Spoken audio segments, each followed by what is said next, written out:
This edition of the MG Trophy Championship is sponsored by the Norfolk Motor Group.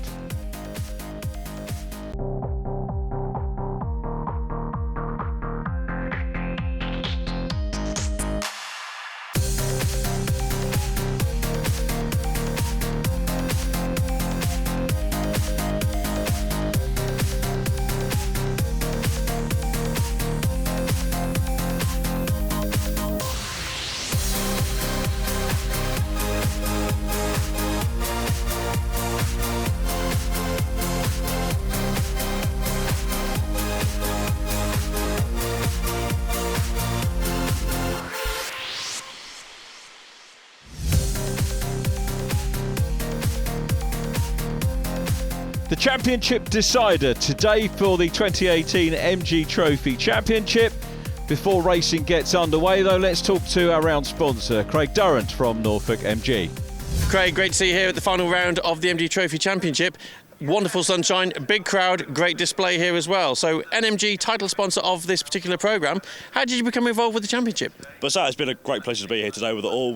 I got involved early this year after speaking to the guys on the MG Trophy Championship display at the Autosport show. So it's been ever growing since then, and we're so glad to be able to represent the brand, especially at our local circuit. MG as a brand has a great resurgence in the last few years. It's got a great history as well. Your stand shows this. We've got a sort of almost vintage to the latest models. Well, so I was just keen to show where MG has come from, where it's going to go, as a brand with such a strong British heritage. And the idea is to blend the new and the old and get everyone involved. And it's a great sort of correlation of motorsport and road cars as well. It's a great way of linking the two, getting the public involved. Well, again, through all the years, motorsport has been a platform where car sales are generated from historically, so to see them out on the track to what you can drive on the road, it links to perfectly, doesn't it? So, obviously, like I say, the motorsport side of things, obviously a keen motorsport person yourself if you met them at the Autosport show. Have you ever had a go at racing? I've played with it. I've had a few track days at various things, but never anything sort of competitively. But who knows? Andy, been a little while since we caught up with you. Just want to look at the season overall as we're in this final round. Pretty good season for you. Yeah, it certainly started well. Front row at Silverstone, leading into turn one. And then obviously a bit of contact you've seen in the earlier programme sent me back there. A couple of issues throughout the year, so it's not been easy, but we're third in class overall. It looks like we've got that wrapped up today, so hopefully in race 2 we can secure that one. But as always, the team have done excellently this year, getting me out. If it wasn't for them, I wouldn't be in a car. So the past 2 years, massive thanks to those guys, everyone that supported me, family, sponsors, Minehead Motor Factors, Knight Industries, all those guys that have helped me out to get in the car this year. So hopefully we can finish on a high and see what we can do in race 2. But it's a tricky weekend, but we'll do our best as always. And this year, in fact, you're going to have a little bit of a test in a BTCC car in October, I believe. Yes, yeah. But I've been lucky enough at a couple of races to get introduced to the right people and start talking to now sponsors and a few other people, which led to the opportunity to go and drive the touring car in a couple of weeks' time. So that's going to be absolutely fantastic. No idea what our plans are for next season yet, so we're working on a few things. So keep your eye on social medias, all that sort of thing. Hopefully an announcement in the next few weeks, but we'll have to see what goes on. But for sure, looking forward to that test. Josh, what a fantastic race that was. Class winner there as well in the 160 class. How was it from your point of view? Yeah, it was a really good race. A bit of a trouble at the start, trying to avoid Tyler and John. But after that, nice clear track, so I had no one in front of me, no one behind me. And then, so I was just doing qualifying laps to keep it on the track. Now, 300 circuit, quite unusual for the MG Trophy. We've always done the 200 circuit for the last few years. So we're doing best part of 3 miles there with about every version of corner you could come across. Yeah, definitely. I mean, it's my first time at the circuit. So it's a good track, nice to learn to, quite corners as well. So it's always good for overtaking. Let's look at 2019. What's your ultimate plan? I think I'm going to stay in this for 1 more year, and then after that I might move up to the 170, so we'll see after that. Josh Bacon, a very welcome addition to the championship, a guest driver in the 160s and doing very well. Look forward to seeing him in 2019. But it's all about 2018. Graham Ross leads Jason Burgess by 12 points. Ryan Firth is third in the championship, still in with a shout at the outright. He leads Class B from Matt Turnbull. Let's not forget the standard power cars. John Booth up ahead of Tyler Ballard, just a handful of points separating those two for their title. Here is John. And John starting on class pole position, 20th overall. Josh Bacon second in class on the grid, and Tyler Ballard third. But Josh, as we mentioned, a guest driver. Graham Ross on pole, Paul Luthi on the front row with him. Lights are on for the last time. Out we go, cracking start. This is what a racing car grid should look like. Absolutely packed with immaculate, superb cars. Luthi looks right and left, and the reason he's looking both sides is that he's being challenged by Jason Burgess, who's got the lead from the second row. Stunning start by Burgess. Jody Piccioni off on the grass, and off on the grass and spinning is Sam Kirkpatrick. Kirkpatrick spins across the track. The race leaders through the Wilson hairpin for the first time. Jason Burgess from P3 on the grid leads. Graham Ross second. Here's the view from Ross. Just needs to keep Jason Burgess in sight. Jason doing absolutely everything that he can to try and win the championship. That is, of course, to win the race. Here's a look at what happened off the start. Watch the light blue car, which was visible towards the right of your screen. That's the one that went across the track.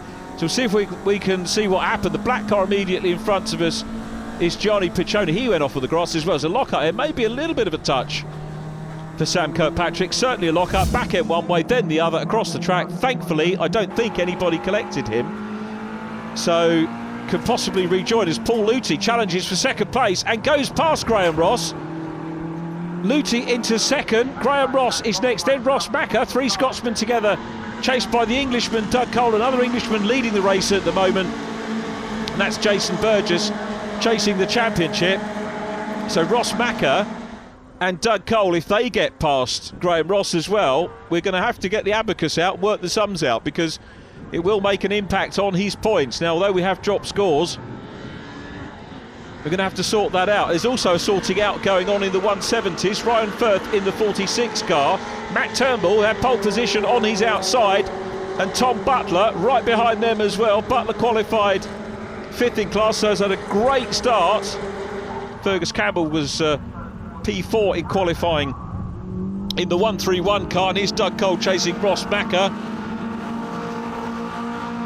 Ryan Firth up ahead then of Matt Turnbull, the 23-year-old from Wigan, reigning champion of course, won it in the 160s last year. You can't win the outright championship from the standard power class anymore. It's really deemed as an introduction to racing. Nothing wrong with staying in the class at all, of course, but the overall champion has to come from the enhanced power classes, the 190s or the 170s. A reminder, the 190s running with the orange sun strips as we get another wide moment there at Riches, and then the yellow sun strip for the 170 brake horsepower cars as Ross Macca challenges Graham Ross, the championship leader, and we get a really good box seat of that from Doug Cole in the 99 car. Unusual that we haven't seen Doug take a win this year. Sure, we'll bounce back next year, but the race leader is Jason Burgess, the man from Stamford in Lincolnshire, 52 years of age, and doing everything that he can possibly to win the championship as the leading Class B runners come out of Agostini. And Burgess has a sideways moment, spins. That surely is game over for the championship for Jason Burgess. Now, was there a breakage or was it just a spin? We won't know until we talk to him after the race, but Jason rejoins. He's lost positions. He's in front of the Class B battle. You can see Ryan Firth immediately behind. Firth is closing in, Matt Turnbull closing in as well. Jason, once he gets his momentum back, will start to pull away.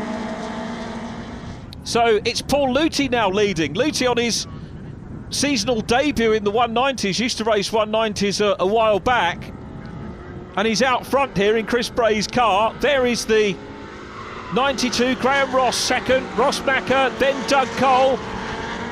So Jason Burgess, at the moment it's, if we were using tennis parlance, it's advantage Ross here.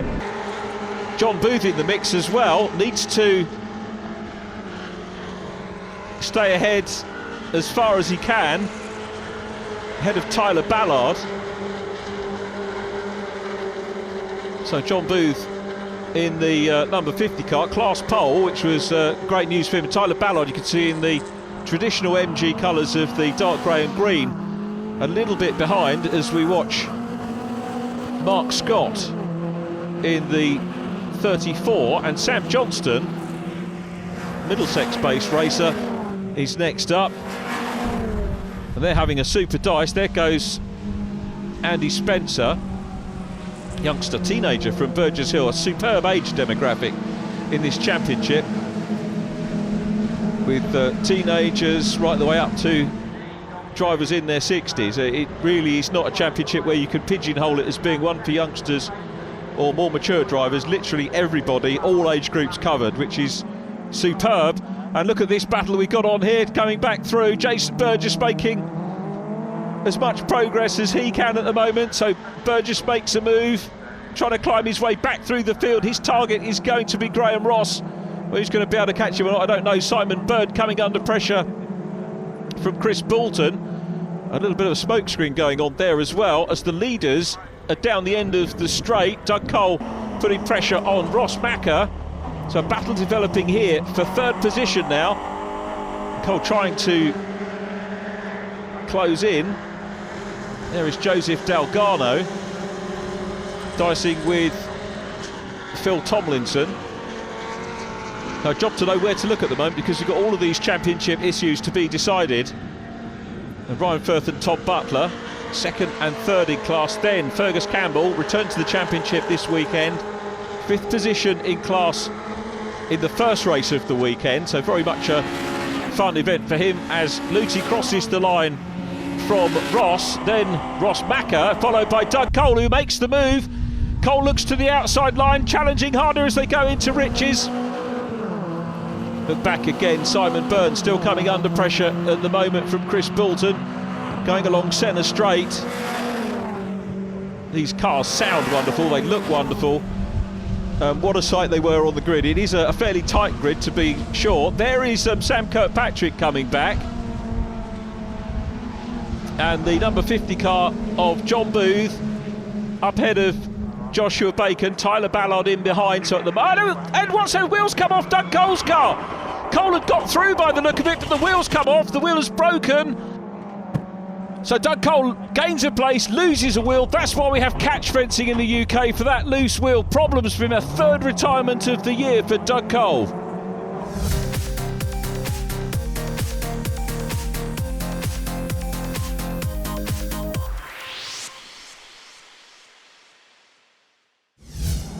Doug Cole sadly out of the race, having got up, I think, into third place. Has a look to see what went wrong, what's broken on the car.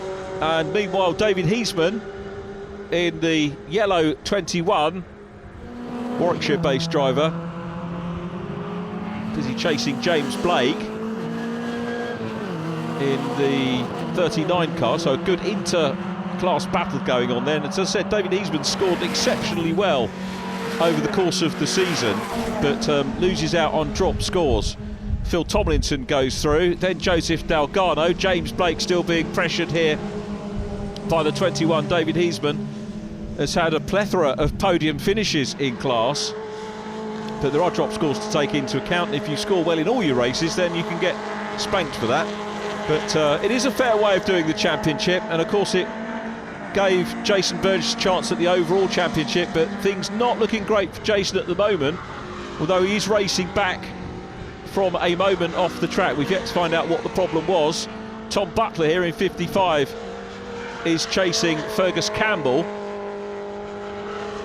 so they're fighting it out for a 170 podium. The field nicely spaced out now. Whenever that happens, you get loads of battles going on right the way down the order. And watch Sam Kirkpatrick at the back of this, the man we saw spearing off to the outside of the track earlier on, working his way through, challenging Samuel Johnston. Mark Scott is up ahead of him, and Kirkpatrick showing great fighting spirit here.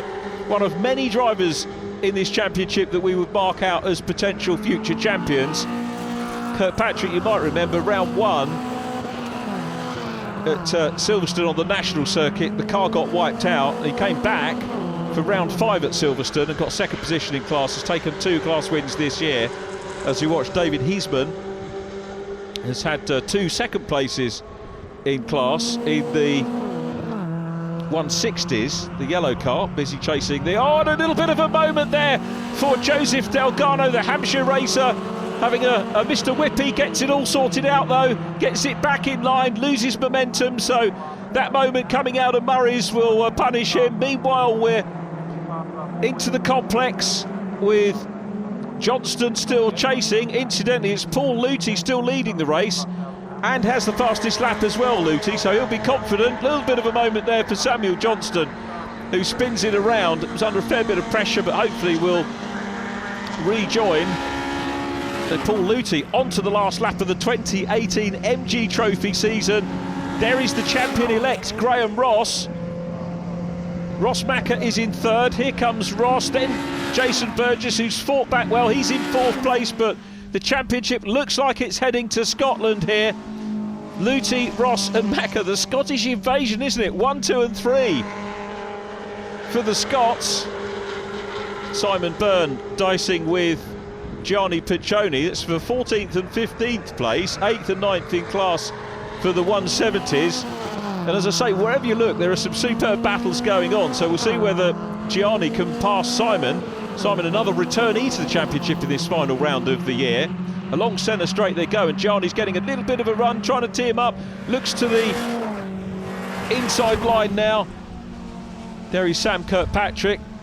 Couple of cars ahead with Mark Scott in the mix as well. Gianni looks down the inside line, but it's Simon Byrne that's going to hang on to it. Here's John Booth, the championship leader, has a big moment there, but keeps it out of the barrier and rejoins. And I tell you what, keeping out of the barrier is going to keep John Booth's championship hopes alive. Tyler Ballard is leading the race as far as the 160s are concerned. But the fact that John Booth is going to finish means that he will win the standard class championship. So here is Andy Spencer in the 75, busy chasing Richard Marsh at the moment. He's just outside the top 10, but it's Paul Luthi who will be the only driver to have won races in both classes. Jason Burgess looking to try and get past Ross Macker, drawing level with him here. Burgess is through. I was going to say on the inside, but it's the outside as they come up to Agostini. Burgess side by side with Macker here. Macker's got the line as they go down into Hamilton. They come together very briefly. Burgess looks across, very determined move from him. But Macker's got the inside line at Hamilton, draws clear, and Burgess has got to fight back again. Now, up into Oggies. The right-hander turns in. Macker looking far from race rusty, hasn't done that many events this year. This is only his second event of the year, but holds on to it. But Jason Burgess has speed. Let's see what he can do down the straight for the last time. Superb battle going on then for third place. On board with Jason again. Clear track behind him. He won't worry about who's there, so he focuses on what's going on up front. Looks to the outside line here. That will tee up the inside for Nelson Corner. He's got his lights on. He's got his nose in front and goes through. Superb stuff from Jason Burgess, who runs wide, and Ross Macker's coming back at the inside. Superb MG Trophy racing here, and Macker goes back through. Burgess just went a little bit wide on the way out of Nelson through bomb hole, and he's got to try and fight again, but at the moment it's Ross Macker in third place. Here is Ross as they come through Corham, down into Murray's for the last time. Further down the road, Paul Luthi takes the checkered flag, and Graham Ross is going to win the championship for class and outright. The Scotsman takes it now across the line, and he punches the air with delight after the frustrations of round 9 at Alton Park. Ross Macker finishes third. Jason Burgess, what a drive for him. Here is Ryan Firth, who is going to wrap up the Class B Championship. Matt Turnbull's won the race. There is Matt Turnbull taking his first win, the reigning champion in the 170s. And across the line, Ryan Firth is the new champion in the 170s. Fergus Campbell completing their podium. Tyler Ballard wins the 160s. John Booth wins the 160 Championship. We're on board with the outright champion for 2018. And that is Graham Ross. What a season Graham Ross has had. Big congratulations to him, and indeed all of our drivers that have taken part this year. Luthi wins the race from Ross, Macker, then it was Burgess, Turnbull winning Class B, Ryan Firth next from Fergus Campbell and Tom Butler, Robin Walker 9th ahead of Richard Marsh completing the top 10. Andy Spencer 11th from Patrick Booth, and Sam Kirkpatrick, great recovery from him. Gianni Piccioni next from Simon Byrne and Mark Scott, Christopher Bolton, Sam Johnston, Tyler Ballard, Phil Tomlinson and James Blake 21st ahead of John Booth, 2nd in the 160s, Joseph Dalgano 3rd and David Heisman 4th in class. Fastest laps, Paul Luty, Class A, Matt Turnbull, Class B, Joseph Dalgano in Class C. And the winners are with Barry. Paul, couldn't have asked for a better end to your season. Yeah, what a way to finish, eh? A nice wee win to round it off. Yeah, that was nice. It was fairly event-free, but after race one, it was good to maybe not have any events. But it was nice just driving flat out, lap after lap. So usually I kind of back off and play the sensible game, but because I'm just here for the crack, let's keep going. And it paid off. Ross, great race there. You had your work cut out for you for the first half. Yeah, it was an interesting race. I had a nice race with Doug until his hub sheared, and he went straight on, obviously, wheel coming off. Then I had a bit of a lonely existence until I noticed Jason was absolutely tearing me down every lap. And then I tried to put in some consistent laps, but they weren't good enough. And he caught me on the last lap, and we had a good old scrap, a lot of close racing, but unfortunately for me, I took it in the end. Great to get a podium there, great way to finish the season. What are we doing next season? We should be back, now that my wedding's over, should be back at racing all season next season, Class A. I was going to say, we've not seen much of you, so obviously you've had other priorities. Of course, she comes first. Matt, fantastic end to the season there, and your first class win, I think. It is, yeah. It's took us all year, but we've finally done it. We've had a bit of pace this weekend, so there was a chance was there, and we had a good race with Ryan again. Really close on the first lap, and then just got a bit of cleaner, and then away we went. Really qualifying laps, and that was it. Job done, really. So I was going to say, your first 2 or 3 laps was your busy time. As soon as you got that clean air, you actually build up a gap.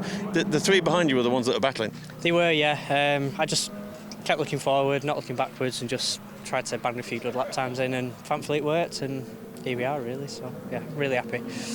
Graham Ross, 2018 MG Trophy champion. That has a good ring to it. That sounds quite nice, that, doesn't it? I like the ring to that. What can I say? I'm as happy McHappy of the clan McHappy, to be honest with you. It's been a long old season. It's the first time I've done a full season in the 11 years I've been doing it. So I can't ask for any better than that. I've had 11 years practising.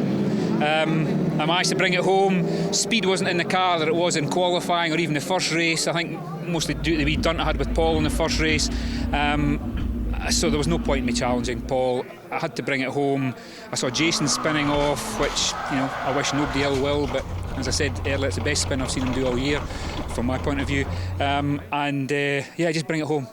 And you're going down there, listening for all the noises, so you're short shifting, not doing anything stupid. And it came home in one piece, so yeah, delighted, absolutely chuffed to bits. Season's ups and downs. Obviously, Alton's probably the lowest point that we had, but a great bounce back and only a couple of weeks or so in between them. Alton it was one of these things. It's racing. I had something similar today with Paul. It didn't end up in anything as bad. I was exit 1 and exit 2. That's what I'm calling Jason and Paul. But it's racing. I'm not whiter than white when it comes to certain things that I've done in the past, so I'm just chuffed to bits that it's all held together, and I've managed to be here to sort of clinch it at Snetterton. 2019 might sound a long way away. It's not really. Matter of a few weeks. What's the plan? I have no idea. It's been I suppose if you do a season, even if you don't have any Stromashes like we did at Oulton, it's a lot of work. And I've spent a lot of nights out in the garage, and my wife's been very tolerant, so I better ask her what's happening next year. Well-deserved trophy anyway. We look forward to seeing you again. Thank you very much indeed, thanks. Let's hope Graham comes back. Congratulations, he is the champion from Jason Burgess. Ryan Firth wins Class B. Paul Luty is 4th overall. Matt Turnbull, therefore, runner-up in B, ahead of Tom Butler and Andy Spencer. Then Richard Marsh, Patrick Booth and Sam Kirkpatrick. John Booth, of course, winning the 160s ahead of Tyler Ballard. But congratulations to everybody in the championship. A great year, especially our new champion, Graham Ross.